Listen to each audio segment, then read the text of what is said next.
Welcome, welcome, welcome, everybody. Oh my gosh, I know I've been gone for about 2 weeks, but to give you guys a little bit of insight of my life, I've just been enjoying the holidays, releasing the holidays, revamping the holidays into something that I didn't think that I would be at a place where I'm the one making the choices. I'm the one that's, helping other people make choices. They're looking at me to see what I'm going to do. And it's exciting, but it's also very nerve-wracking a lot of the time. Like sometimes people look at me for the answer and I'm just like, bitch, we're experiencing this the same time. So, really big news. I'm collaborating with some really big companies.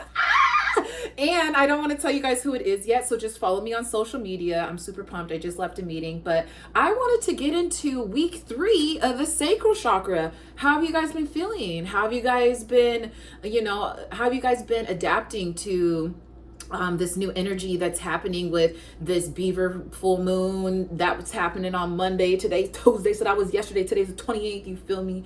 I'm having Starbucks, so I'm sorry for the countries that are going through it. I don't think me purchasing Starbucks is going to bring people back to life. I can only send love and good vibes and what I'm saying, protection for their families. That's what I can do right now, because in this household I need to make sure that we're cool, so we're getting to the next level, so I can help people get to that unlocked level, the highest level. Okay, so this week we're going to be talking about emotional healing for the sacral chakra. I asked how you guys are doing because I definitely feel a lot of you have been feeling like your back's against the wall, your back's against a rock, you don't know where to look. And I'm here to tell you that everything that you've been doing and preparing and all this extra for work, for home, for your husband, for your wife, for your kids, with your family, with your friends, it's preparing you to be in this season of you might not be fully equipped, but you're fully prepared for this next season. Like, you've been working at 5,000 jobs, so this next one's going to be the exact same, just with different people and, different descriptions. So this week we're going to be talking about understanding the connection between emotions and the sacral chakra, exploring emotional blockages and traumas that affect the sacral chakra, techniques for releasing and healing emotion wounds related to the sacral chakra, journaling exercises. Oh, this one's good. I told my client to do it, but I haven't given it to her yet because she's been going through a lot. But this is really good. I feel like the journaling, let's really get into it, and maybe we might do something together. But again, I don't want to take up too much of you guys' time. I'm just here to give you the information. And if you guys don't know who I am, I'm spiritual coach and life coach Coco, or spiritual coach and spiritual practitioner, whatever. I am your best friend and person that wants to help you most, like, throughout the world. I feel like I go through a lot of experiences and I meet a lot of different people that I'm here to give you the advice. I'm here to give you the information. I'm here to give you the feedback. So when you do go through something, you have just a basis to go off of, okay? And so let's see. And we're also going to talk about creative practices to stimulate the sacral chakra's energy. And so if you guys don't know what the sacral chakra is, the sacral chakra is an ancient concept that describes the interconnected energy in our body. The sacral chakra is located in the lower abdomen and associated with emotions, creativity, sensuality, and pleasure. And it plays a vital role in our overall well-being and balance. And so this week we're going to be talking about understanding the connection between emotions and the sacral chakra. This chakra is closely linked to our emotions. Exploring this connection involves understanding how emotions impact the energy flow in the sacral chakra and how imbalances in the chakra can affect our emotional well-being. So I think that we all can say we know when we're sad, when we're not having a good day, when we're off. And I think it's very important, if you guys are going to try to unlock this chakra, or try to activate this chakra, and I want you to think of it as a basis of healing your chakras is like healing ages in your body. And so the sacral chakra has a lot to do with when you can start familiarizing your surroundings, you start remembering people's faces and names and hearing voices. So things start to become really familiar to you at this stage. And it's usually a place where you want to feel safe. So a lot of people like to correlate the sacral chakra with playing like in the sandbox. It has very kindred and like childlike spirit to it. So for you to be in that place, what is it going to take for you to be in that place? And if you're already struggling with the root chakra, and you're already struggling with the security of how you're going to make ends meet, and you're going to be in a space where a lot of your sacral chakra energy is going to be used on temporary needs and temporary fixes. So that looks like, oh, I want to do something to make me feel good right now. I'm not going to think about an example of this. Let's go back to the diet. I know you guys probably fucking hate that I talk about this diet, but the diet, we'll talk about the triangle, but I'll just give you something more simple. If you're someone that we all have our vices, but if you decide to indulge into something that is damaging for your mental health or your physical health, let's say it's drinking or smoking weed and overdoing it, and instead of saying, you know what, let me dig deeper in myself and ask myself, why am I not, why do I need this drink, or why do I need this smoke, or why do I need like this sexual pleasure, or whatever your vice is? Like, why do I need to always do this when I want to feel something good? And I'm talking about like watching porn and like all that extra stuff. And really what it is it's a reminder that every day that you don't do something, your vice pushes you further and further to doing it more. So now you become an addict because you don't want to wake up earlier to spend extra time on yourself so you can get ready, so you can have extra time to brush your teeth, so you can have an extra routine. You don't want to wake up 2 hours earlier. And so what it is you keep giving yourself false and temporary happiness instead of working on the longevity of things that are going to make you happy. And that is what creates this cycle of you feeling like you're not worth enough, and you don't have the motivation, or your sexual drive is low, or you feel like other people are more creative than you. You have negative self-talk, but you also have low self-esteem. And it just shows up in different ways, like how we judge people. If you look at someone else and you're saying, you know what, I could do that, and everything that they're doing, you know, X, Y, and Z, and it's just all negative, bro, like that is what you need to deal with. That is something that you need to understand, overstand, that it starts with you, because everybody lives their own life. So for you to immediately judge them in their life, and I'm not going to do it. I also critique people and I judge people too. And even if it's joking, it's still not right. It still comes from a place of, yeah, I see a little bit, that person's working a little bit harder than me. I can wake up and I can exercise like them. Okay, they don't have back flabs, or, you know, whatever it is. And it just lets you know the areas that you got to work on yourself and how you judge other people. It's a mouthful. Again, it's another mouthful this week, you guys. Okay, that's all I'm saying. Wait. Sorry, I'm not breaking out. That's why I shouldn't be drinking the coffee and the sugar anyway. But I'm just saying, you guys know where you're at. And let's talk about how it can affect your mental health, and let's talk about how it can affect your emotional well-being. So what do I mean when I say emotional well-being? It's the emotional part of your life that most people suppress. And so anything that has to deal with emotions, it's going to be something that you can't see. So like, we know that the sun's going to come out every day, and we can see that the sun's going to come out every day. That's physical. But if someone hurt my feelings, like someone just called you a bitch and you ain't got no money and yo mama, da-da, and that hurts you on the inside, that's not usually something that we can see. And so a good way to express, or how to know if you're expressing feelings the right way, is if you're somebody, something you hurt deeply and someone passes away, you're going to start to cry. That's a sign of physical, like emotional, like you can see like it physically. There's a different word for it. You get to see your emotions. And so a lot of people just walk around and they're like, oh, I'm happy, I'm okay, no, everything's fine, like, no, everything's good, like, hey, how are you? On the inside, they're like dying and they're crying, and they wish someone would just force them to talk. And that's your emotional well-being. That's something that you do have to take care of. You have to think to yourself, is me suppressing how I feel and what I say and what I do inside more important than how this person feels about their fucking cat or their dog, like over other people's emotions? And it's not coming from a place of like, I want my emotions to be better than you, or my emotions are more than yours. But if it is an unhealthy transaction of whether you are not someone that puts your emotions first and this other person does, it's going to be an unbalanced scale. If you are somebody that puts your emotions first and you realize that other people don't, it's kind of one of those things, you have the responsibility to either try to help them through what they're going through and help them be a better communicator, or be around other people who are better communicators and who are working and showing you just as much that they're emotionally tapped in as you are. And so it's important to take care of that, because when you don't, that leads into depression, that leads into addiction, it leads into these cycles where we're making unhealthy choices. And the more that you make unhealthy choices, it's that much harder to get back to a balance, for you to get back to how things are gonna make you feel better. You're gonna do things that make you feel better.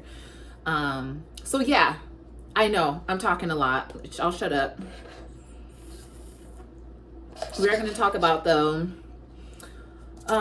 exploring the emotional blockages and traumas that happen that affect the sacral chakra.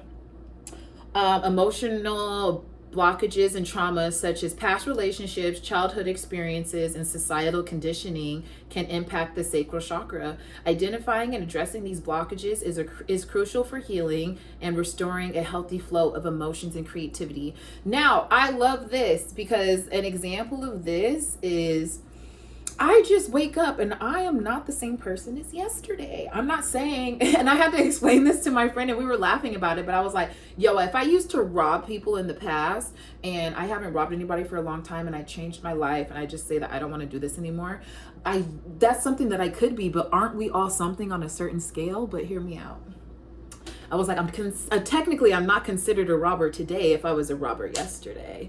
If it's a new leaf that turns over every day. And this is what I mean when I say take the time out to create a routine, because consistency is important. Because if you choose the same thing every day, you're going to see growth in those areas. If you only if you're sporadic and you work on things randomly, eventually there's going to be a cycle where it circles back to it and that works out for you. But then there's some people who don't do anything and they expect there to be a change in their life. So the equation is if you're going to do the same thing every day and you see that this is what produces out of it, why not add something to the equation so you can have a different outcome? Because if you just go to work, I'm not going to talk about it, the McDonald's diet triangle that we got going on, but if you are going to work, coming home, eating dinner, going to sleep, going to work, coming home, eating dinner, and going to sleep. That's the cycle that you have. You get a paycheck from that, you pay rent from that, you have groceries from that, and you use the extra money on your vices.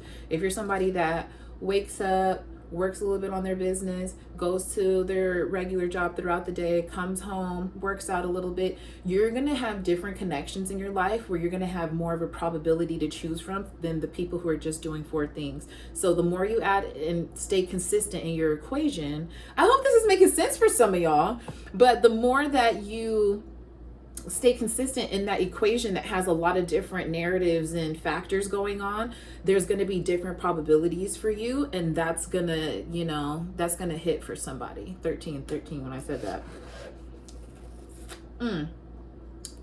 But yeah, past relationships, we're not the same people from yesterday. I feel like when something happens in trauma, it creates trauma because we're not expecting it, right? So we're not expecting our boyfriend, girlfriend to break up with us. We're not expecting to be homeless. We're not expecting for our parents to be the demise of our failure. Whatever you guys are struggling with in life and you feel like, oh my God, like that's something that I just can't get over. I can't get over that person. I can't get over that situation. Or maybe you did and you said that you're getting over it. And you're saying, okay, you know what? That's not me, but it still stunts your growth, because if you feel uncomfortable, let me tell you this. If you feel uncomfortable in any area, other than, and I don't want to put that, I don't want to say that, because there's a lot of people, I can't speak generally and specifically at the same time, okay? So what I'm going to say is, if you feel uncomfortable in any area of, like, you're living regular life and you feel uncomfortable in certain situations that life hands to you, that's an area that you probably need to explore a little bit deeper, because most likely it's like, maybe, I don't know, you weren't expecting a lot of people to show up at a party. Someone says it was like a small gathering for like 4 people and like 25 people show up and you weren't expecting a large crowd. What about that makes you feel uncomfortable?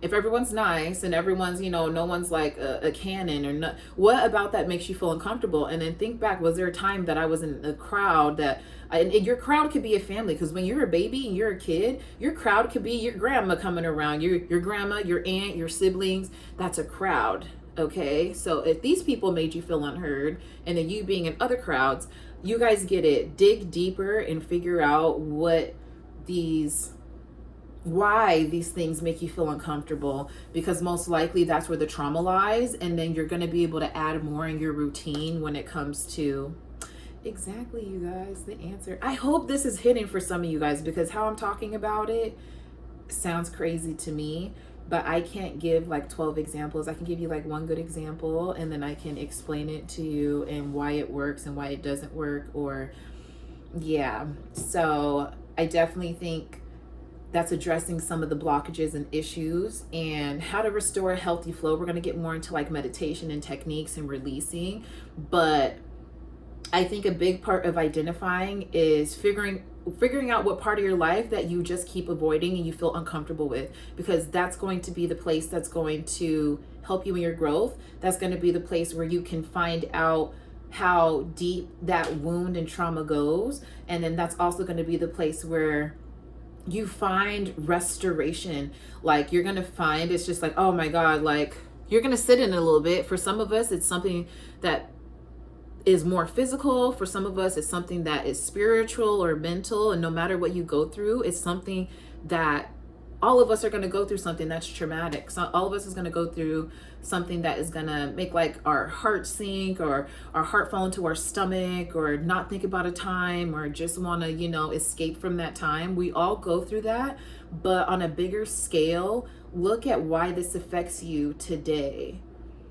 Are you still thinking with that mentality? Are you still thinking that people are able to harm you? Are you still thinking that your voice doesn't matter? What is it that's going to make you feel like you're important? What's going to make you feel like your voice is important? What's going to make you show up today because you've been choosing not to show up because of this trauma, or because, you just don't feel like it, or you just accepting of this is who you are. And again, those areas that you find yourself uncomfortable are going to be the areas where you need to grow, so you can get out of this mentality of feeling like you're the victim, because at the end of the day, that's what it is. I mean, it's our life. We get to choose it every day. I don't know that you had false rape charges on, you know what I'm saying? I don't know this stuff. So I'm not saying that you guys should be friends with rapists and killers and abusers. I'm just saying, if you are someone that has been on the other side of those acts, you are not the trauma that you've been through, because I don't see that when I look at you. And that's why I'm here for you guys. Okay. So let's get into some techniques for releasing and healing emotional wounds. There's various ones. Okay. So we talked about journaling, therapy, energy healing, somatic practices, and what's another one? Even like some yoga. Some yoga can release some trauma as well.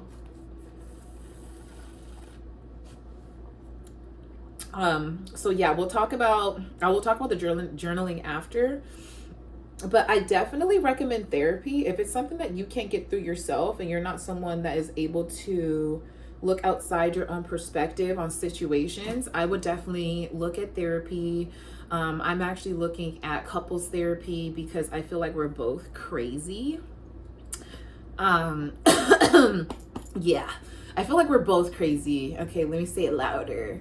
I definitely think that if you guys are in a relationship and you feel uncomfortable to talk to your partner about certain subjects, that could be an indication that this is something that's not good for you. This could also be an indication that you need to do more than just talk about it. Okay, sometimes talking about it isn't going to work, because if you're caught in a loop of like, oh my God, this happened to me and I can't believe why would they do that, and maybe they could have did it because of this and everything, but it's like, oh my God, they did it in the first place and why would they do that? And it's just like, oh Lord, please get out of the loop. And the only way that you can do that, let's talk about energy healing. So some energy healing you can do, you can go back to rooting. I feel like when it comes to the sacral chakra, a really good healing technique is using a sound bowl. I have my sound bowl that's here for the sacral chakra, and it has this little mudra on the inside, and you can do, you can listen to music that is at sacral chakra frequency. You can do sound bowls and sound healing. You guys can get into groups. I didn't want to do it too much, but how beautiful. You guys can go to healing groups. I think a lot of the sacral chakra has to do with things that make you feel more childlike. Do some painting, do some drawing, even if you're not good at it. Try to create a hobby for you, and a hobby is something that you like, obviously, that you do on your off time, that, you know, is just knickknacks and crafts, or golf, or, you know, something that you do on your off time that you also enjoy, like work. And yeah, because I'm gonna say this, a lot of you guys enjoy work. A lot of you guys say, oh, well, you know, I hate work and I don't want to work. You guys, if that was the case, you'll be doing everything you can to get out of work. You'd be the person that is most likely to say, yeah, I'll be part-time, I'll be on call, I'll do 12,000 on-call jobs. So you guys like to work. You just want to work in an area where your voice is heard. And I'm not gonna lie, some of you guys need structure, and it shows that y'all wasn't outside playing with nothing. Anyways, I don't know why I'm saying this. I'm here to teach you and help you out, but I have to tell you the truth. So yeah, doing things like that, like you can draw, you can go golfing, mini golfing. Try to do these hobbies by yourself as well, because it's gonna feel good to release that sense of urgency that's been willing to like move throughout your body. And exercise helps a lot with that. It clears your mind, so you're able to have more messages come in. Again, if you're on the same cycle, you're not getting any extra breaths of air. You're literally breathing, and oxygen is great for your body, great for your soul. Great for your blood cells, so it can send more energy to your brain, so it can work better, so it's not so slow. It'll have more oxygen going, so things work a little bit more lubricated. Let's see, I feel like the coffee is really, and it's hot in here, so I'm really trying to look. I'm sitting like I'm like, okay, we're in the classroom. Let's see. Yeah, so doing things like that. Also, I wanted to look up somatic practices, some certain somatic practices. So I already looked it up. I'm waiting for it to. Okay, so you guys can. Okay, it says somatic therapy explores how the body expresses deeply painful experiences, applying mind-body healing and aid trauma recovery. So this is, yeah, through dance, breathing, movement. If you guys have ever seen like different African like styles of dancing, I think you'll kind of see that like it's like jolting most of the time. There's a lot of movement. It can be very graceful, but it's something where it's just like the energy is just like, it's like boom, it's giving. I hope you guys know what I mean when I say that. It's giving psych. But no, a lot of like African style dances, they're very tempo. They're on tempo. And so, sorry, I have to grab a charger. I'm like, where would a charger be? I'll be right back.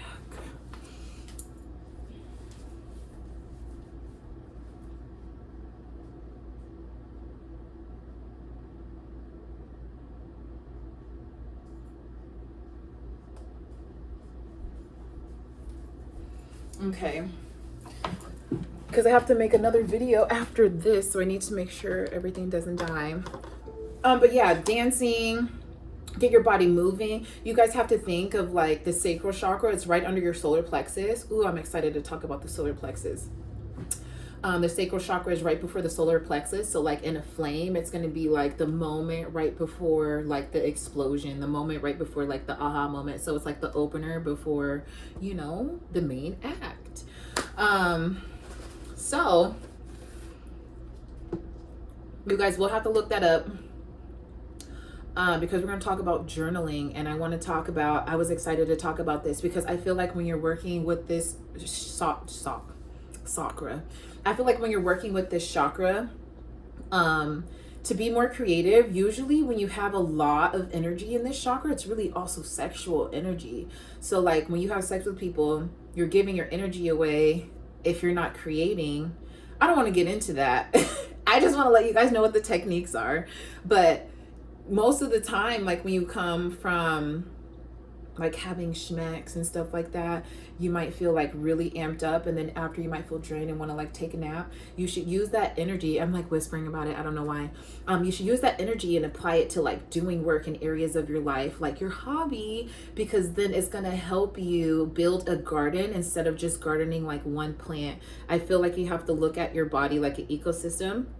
So every time that you choose to do a hobby, or every time that you choose to just do something for yourself and your body likes it and it nourishes, that means that it grows a little bit, and the more that you can become an expert on your body, the more that it's going to be easier for you to like find the mechanics through life. Like you're going to know, okay, I can't eat this because of this, and I can't so when you find an equilibrium for your body when it comes to the food and what you're digesting mentally, physically, what you ever watch on TV, when you're reading books, and you have like a good ecosystem for your body, everything's going to be flowing like this. The creativity is going to be coming like this. But when we eat unhealthy, when we watch unhealthy things, when we engage in unhealthy conversations that aren't flourishing and growing, and being around people that can influence you and spark that creativity, you're just in a stagnant area. So maybe you're like a fern and you want to be like a rose garden. Two different ways. A fern can kind of just grow wild anywhere. It's going to be there. If you cut it off, it's going to be there until you pull the whole roots out. Versus a rose garden, you have to water it, nourish it. You know what I'm saying? Make sure other bugs don't eat it and things like that. So it has different care, and everybody's going to have different care in their lives. Okay, so we'll put it that way. Oh yeah, I wanted to talk about this journaling. So if you guys really wanted to get into it, I'll read what I have here. Journaling exercises for self-reflection and emotional healing can be powerful tool for self-reflection. Oh, okay, whatever.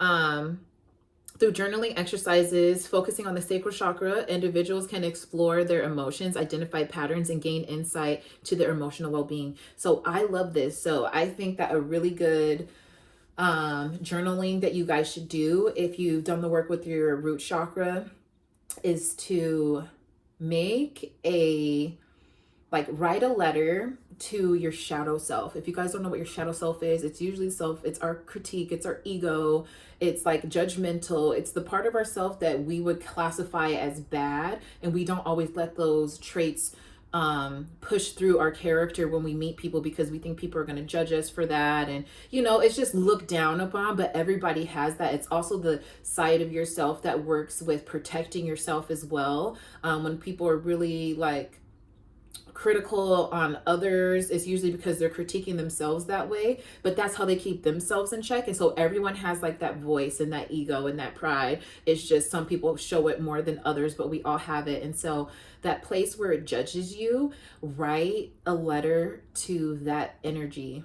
And what that does is it's bringing forth a part of self-reflection that no one else is writing these things but you. So as you're writing on the paper, you can start off, and I'll give you an example of, dear shadow self, I don't always understand you, and I don't know why you choose to put me in situations that I know that I'm going to hate myself for later. And then you could just get into it. It's the parts of yourself that you think are bad that you keep shying away and keep blaming, and like, oh, that's just who I am. I just overthink. You need to exploit those parts with journaling. You need to exploit those parts with looking at yourself in the mirror and having these conversations, whether it's just to yourself, because you're going to look at yourself and you're going to feel so much power, and your shadow self is going to feel so much love and energy from you that it has no choice but to integrate itself and work collectively as you. It's going to make you feel that you're making the right choices, and you have to protect yourself, and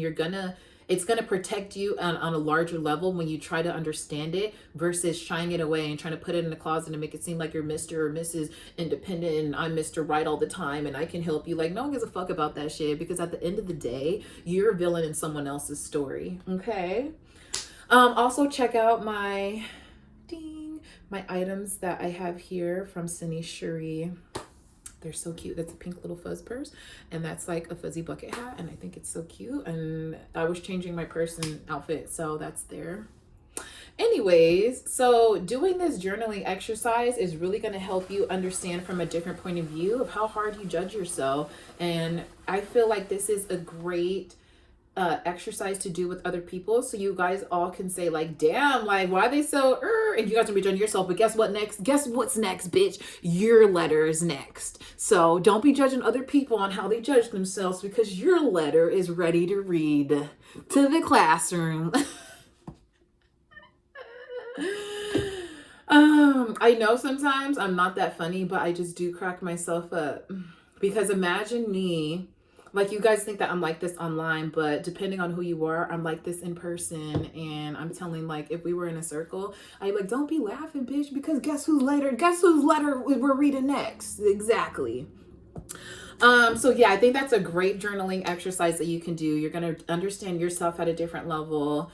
You're going to take more pride in the choices that you make, because you know that it's coming from a place where you have trauma, you're working on it, you know what it is. And until that moment comes up where you feel like you have to apply that learning, yeah, be gentle with yourselves. It's going to come up and you're not going to know what to do. So once you've done the work and identified it and you don't know what else to do, you can either research some more, which is probably going to drive you crazy, or just be patient and take a breath. And don't forget to do some of those breathing exercises. That's going to help you out a lot, just when it comes to not feeling crazy and not feeling like you're overthinking and thinking that you need to be productive and doing something about your emotions. Sometimes you just need to ride the wave. We're all crazy. I'm crazy. You're crazy. You're crazy because you're watching me. Also, you might not be the same type of crazy. Some people think crazy shit all day and they don't do it. That doesn't mean that you're not crazy. Why are the thoughts in there? Okay. Okay, last we're going to talk about creative practices to stimulate the sacral chakra.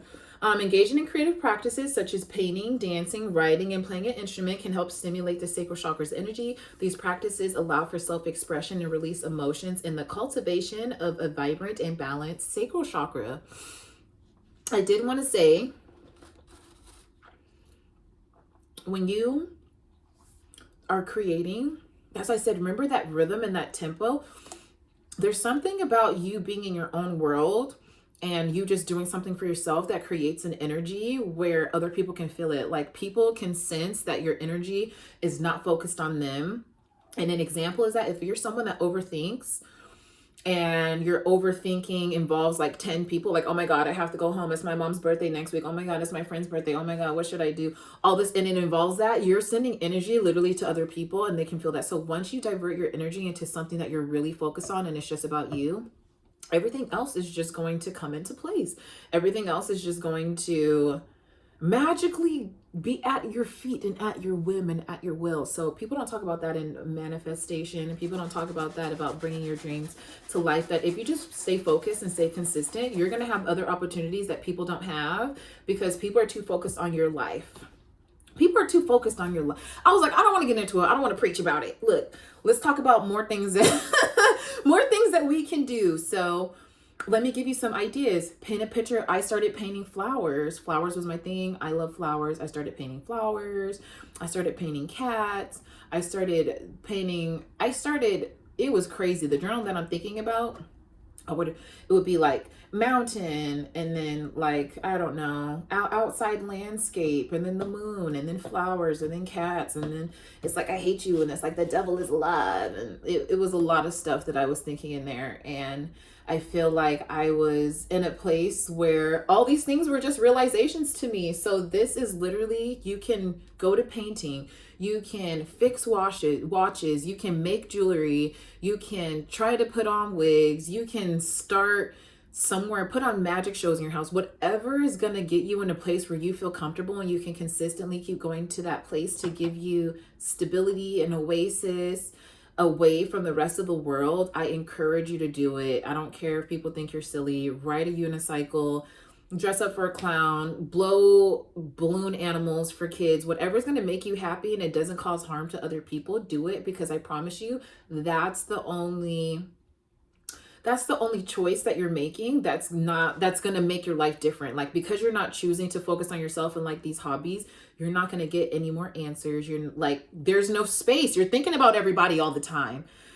So there's going to be nothing coming in because you're not waiting and you're not paid. And then you sitting here doing nothing isn't doing anything either, because what are you doing in the meantime? You're thinking when it's going to come in. When is it going to be? Who is it going to be from? What it's going to look like? Who cares what? If you want it that badly, none of this stuff matters. Okay? I was also looking at some of my videos. I don't have good, like, what are those called? Frame photos, or the photos that go in the beginning of the cover photo that's usually on the videos. Because I'm always talking like this. So I'll try to smile, but I'm just trying to get the messages to y'all. But I think once you guys start to realize that this chakra means more than just creativity, it's something that has to create a rhythm, and you create a rhythm when you focus on yourself. And I'm not sure, it could be the self-love frequency that's happening when you do things like that. But if you're in nature, you're going to start seeing like animals are going to start coming around you more. You're going to feel more clear-headed. You're going to have time to, it's almost like you have ADHD, and the more hobbies that you do and the more that you focus on them and they make you happy, you see that, you know, whatever your ADHD is, whether it needs, like, you can't pay attention, or you're somebody that has to do multiple things, or whatever it is, but it fulfills something inside of you. And I feel the more that you focus on that, it is going to help you have more clarity in your life, because you are going to see that the world is not ending if you focus on yourself. You're going to see that you putting in the self-care, you can create things that are beautiful. You are going to be able to be just as imaginative as everyone else. And so I think that social media did a really good number on us feeling like other people are doing things better than us, but they're just perfecting their craft. And eventually, when they're super good at it, they like to share it with people. Usually when that cup is full and that hobby and self-love cup is full, you now have the time to focus on other people and give back to other people. So you can't get any further if we're doing the same things. I keep talking about it. If you're doing the same things and you're not focusing on yourself and you're not creating consistency, that routine that you have in your life, it's just going to be very difficult to get to the next part. And I'm telling you now, yeah, it's that much difficult. And the world being a different place from what it is, you really have to get yourself in a place where you're comfortable with being uncomfortable.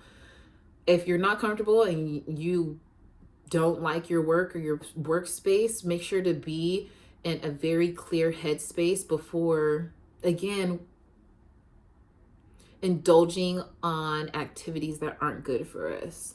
And again, I know a lot of you guys probably don't know what I mean when I say that, but if you're someone that doesn't, you're like, okay, I don't mind my job and this is just who I am. Yes, that's going to be a part of you, but what is it going to look like 10 years from now? I think it's good that people have security right now, but we're seeing a lot in the older generation that there's not a lot of reliability when it comes to dealing with older people and where they're going to stay, and how the government is dealing with them right now. So you want to think about those things too. So just because you're okay right now, what is it going to look like in the future when like you're 60, 70 years old? Do you have kids? And I was just talking about that. Do I want to have kids? Probably not. That's not the reason why I explained to them why I didn't want to have kids wasn't the reason why I didn't want to have them. I just feel like if you do have kids, are your kids even going to be alive to take care of you? The world is crazy. So just set things up for yourself. Also, I hate to bring it back to kids again, but if you do have kids and you do have a significant other, focus on your significant other. You guys created kids, but the world shouldn't be about the kids, because when they get older, they're going to create a family for themselves, and then it's going to be you two again. So someone made a really good point about talking about that the other day. So yeah, once you guys start realizing the patterns that you're probably consistent until you're not consistent, I do think that you'll find more ease of trying to bring and integrate new hobbies and things in your life that are going to stimulate that sacral chakra, get you moving, get you connected back with your emotional space so you can have regular conversations with people without feeling weird or them feeling like they're probing you. Some people do probe you. A lot of people, when I come around, they're like, what's this girl's issue? I'm a little tizzy, okay? That's what okay, y'all know what it is. Yeah. It's the espresso. Yeah. Yeah. This was like 3 shots of espresso. I finished it probably in like an hour. But yeah, maybe a little bit over an hour. Anyways, hope this video helps you out. Integrate yourself around creative people. If you guys don't know where to start, just start being around people who are creative. They might be a little weird. They might want to make you try something that's a little bit different. But is it hurting you? Are you going to get arrested? Right. Are you doing something that's going to like cause harm to you? And most likely a lot of you guys still eat processed food. So what they're asking you to do isn't going to kill you. Okay. And that's the argument that I have all the time. You're already poisoning yourself. Why not do something else that's a little bit more liberating and healthy for you? Okay. I love you guys. I hope you liked this video. This was a little bit sporadic. Catch me in the next video because we have one more week to talk about and just kind of see how, yeah, you guys want to integrate this type of stuff in your life. Sorry, there's a bug on the table. But I love you and I'll talk to you and see you next time. Bye.